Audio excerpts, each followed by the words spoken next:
welcome back to another video. So this video is a continuation of the video I posted before this, the one that was called ChatGPT Tells My Story. I will be telling my story, like the actual story. So a little bit of background. I'm kind of following along with what ChatGPT said and adding like the actual thing, like how my story actually went. There is trigger warnings. I do talk about SA in this video. So just if you are somebody that gets triggered by this, just just a heads up for you.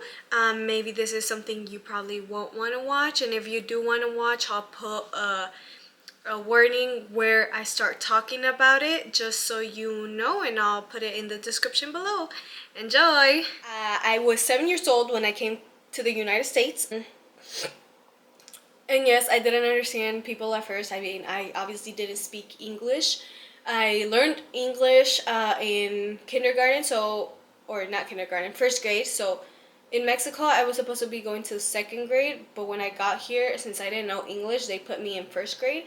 So technically, I'm a year behind what I'm supposed to be, but it's okay. It's okay. Then it says something about the real villain showed up, blah, blah, blah, blah, blah.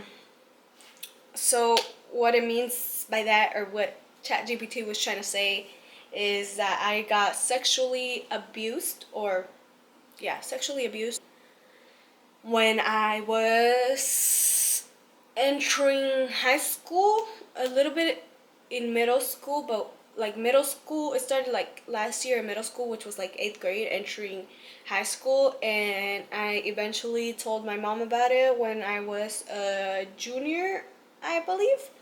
So it went on for quite a while. And yeah, I'll talk more about that some other time. It was just hard. Honestly, it was hard. Then the most cinematic love story ever. ChatGPT kind of told it correctly. We were we met, I believe it was junior or senior year in high school, and we just kind of clicked. It was like, we were cool, we were friends. He would give me rides from school to home, and sometimes I think there was an instance when he gave me a ride home from home to school. But he was like the first person that I was like able to like show my weird music taste to, and he did not care, didn't give two F's about it. He just went along with it, and he's like, oh, okay, like, you showed me this song, now let me show you this song, and we would sing our hearts out, in his car, and it was fun, and it was great. I loved it. But then we graduated, and he went one way, and I went another way, and I also didn't have a phone till like college. So, because my parents were super strict, but I didn't have a phone till I got into college, and I bought it myself. And we texted here and there, I believe. No. Last time we hung out, I kind of friend-zoned him. And then just went our separate ways, didn't talk to each other. But the reason I friend-zoned him, actually, if you guys want to hear our whole life story or the whole love story, I can do a video on that with him, so we can get both of the stories correct. Like, he'll fill in the gaps if I'm missing some and blah blah blah. But yes, so it was like almost 3 years of like radio silence, and then he was going through some hardships or whatever. I don't want to say or whatever because he actually was going through some hardships. He can talk about that if he wants to talk about it. If not, we're not gonna bring it up. But he was going through some stuff, personal stuff, and I kind of found it weird that like none of his social media was like, all his social media was like deactivated or deleted, and I kind of found it weird. So I messaged his best friend at the time, and I told him like, hey, what's up with Freddie? Like, I noticed that his social media is deactivated and blah blah blah. Can you give me his phone number so I can like check in or whatever? He's like, his best friend was actually really nice and actually kind of filled me in a little bit of what was happening. And then he gave me his phone number. I texted my husband and I was like, hey, like, I hope you're doing good. I'll probably find the messages later on and show them to you. But I was like, I hope you're doing good. Blah blah blah. Then a couple weeks later, like my thing was gonna be that I was gonna check in on him like once every month to make sure he was good, because he kind of just told me that he wanted space, and I was like, okay, like I totally respect that. Like I'm totally gonna give you the space that you want, but I'm still gonna check in on you, like once a month. But I didn't tell him that. I just thought about it. So I was gonna go check in on him or text him again when I get a text from him, and he was like, hey, do you want to hang out? And I was like, yeah, you betcha. So we hung out, and he confessed his feelings for me, and then we started dating a little bit after that, and then got married 8 months later. So yeah, then we moved out, and yeah. So ChatGPT kind of told that good. Now the curse of the kitchen gods. This kitchen right here that you see, this living room area that you see, it was all filled with smoke. Like I couldn't breathe smoke. And the thing is, I had cooked birria and I was reheating it, but then I had to go to school and I forgot to turn the pot off. So, you know, obviously it burnt when I got back. There was smoke everywhere, literally. Smoke everywhere. Smelled burnt. The fire alarms weren't ringing, which with how much smoke there was, there should have been fire alarms ringing. And the apartment smelled like smoke for about 3 weeks. It was bad. It was very, very bad. So the hustle never sleeps. So I currently go to school. I have a part-time job. I have a little like business on the side where I cook flans, cheesecake, fresas con crema. What else? What else? Yeah, those three things: flan, choco flan, cheesecake, fresas con crema. And I do that on the side, and I'll get orders here and there. And it's just like a little extra money since I am working part time and I'm going to school. And I just feel like I'm the type of person that feels like I need more money. I don't want to say I'm money hungry because I'm actually not money hungry, but I only work 2 days. So I feel like I need to help my husband out eventually, or like not eventually, but here and there. And also we're trying to buy a house soon.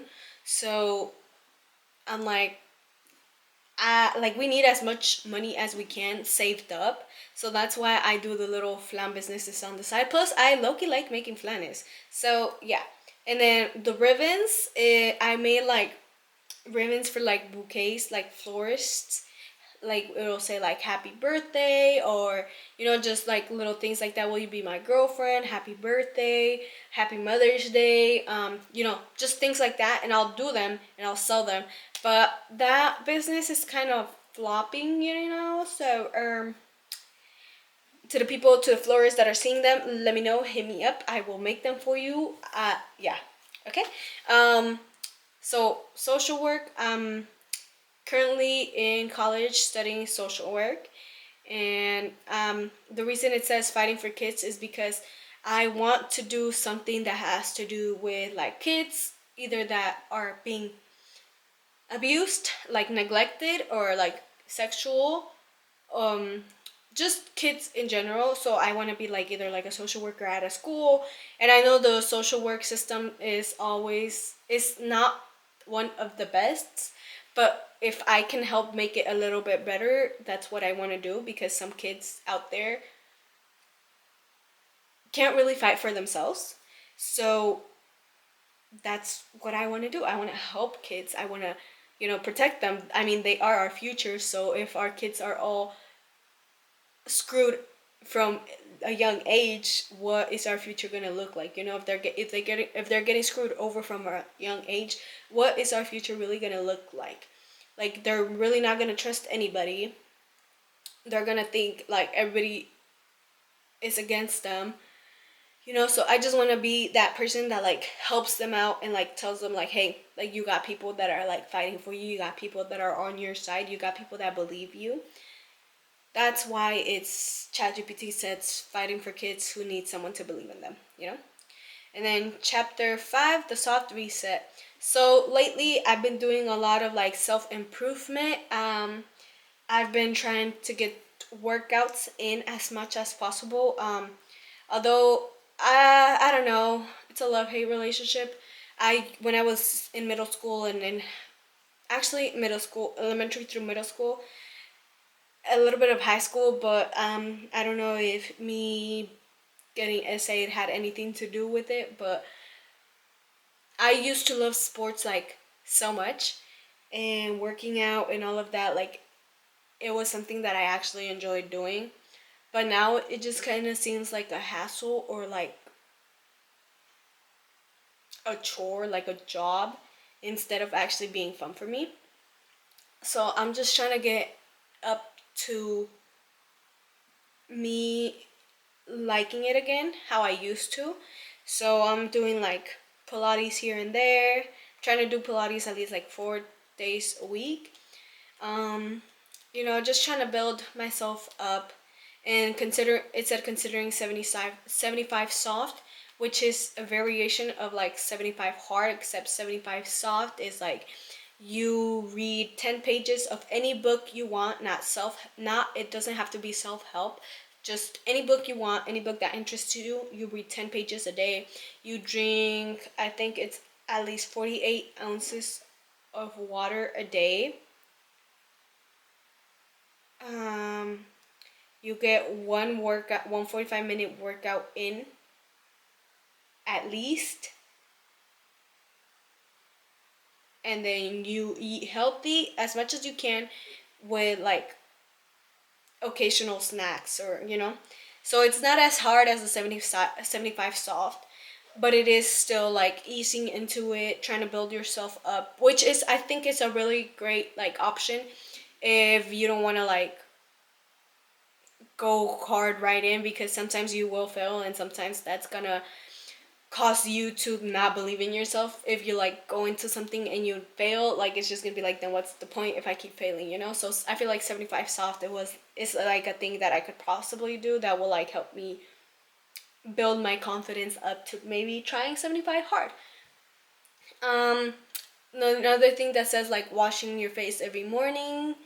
So I feel like I've never really had like a morning routine or a night routine. So I feel like that's just like a girly thing to do, and I feel like I'm trying to connect more with my feminine side, because I kind of got disconnected from that side a while ago, and I'm just trying to be like I'm just trying to be a girl. I'm just trying to be a girl. No, I'm kidding.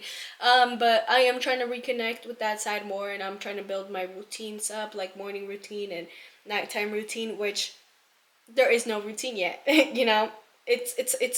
It's a process. Honestly, it's a process, and it takes time. Um, and yeah, that's kind of my life story up to now. There's more hardships, more deep stuff, but if you guys want those types of videos, you guys can let me know, and I will share my story. Thank you guys for watching. I love you guys so much. Make sure to stay safe out there and check in on your friends, even the ones that are smiling, because you never know what can actually be going on in their life. So just make sure to check on people. Make sure to love each other. Love you guys. Thank you all for watching.